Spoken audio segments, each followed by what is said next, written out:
Hello there, my name is Daniel Mackenber, and I just want to say a few words about law enforcement and what we have to face as truckers today.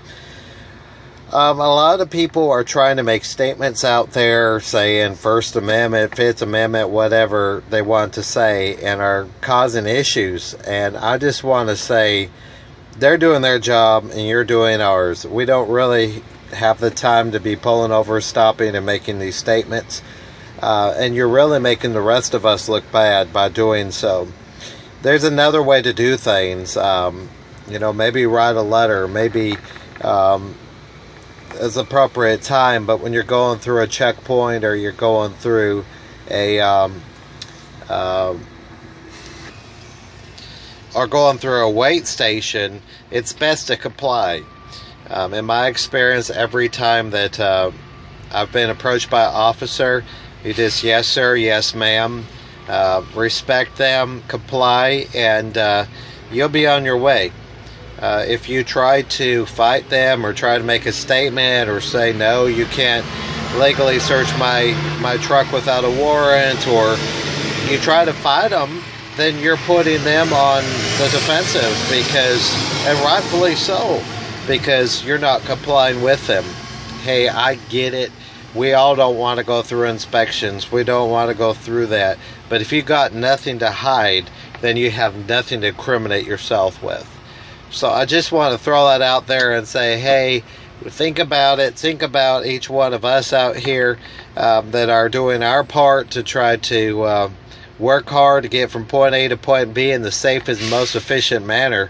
And if you're holding up an officer or shouting at them or whatever, I'm sorry, it's, you're probably in the wrong, because that's just not the best way to handle it. You're going to get a higher inspection. In the end, you're going to lose, because they have the power and the authority to basically do whatever they want. You're at their mercy.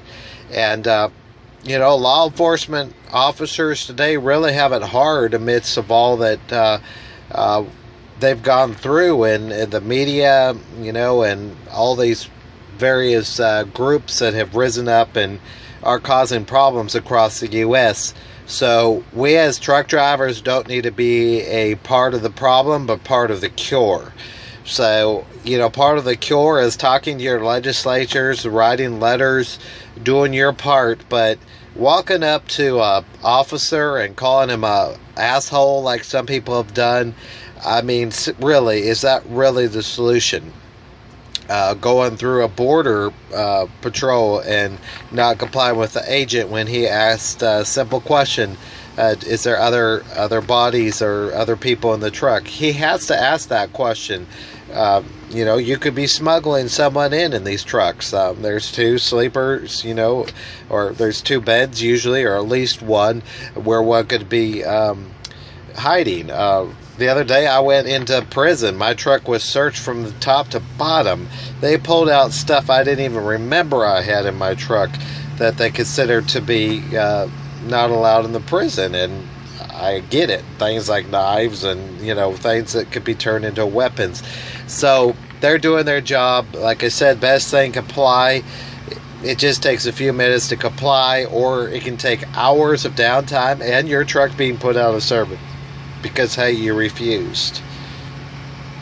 Just want to put that out there and say, think about what you're doing and do the best you can to constructively be a help and not a hindrance. Thank you for watching.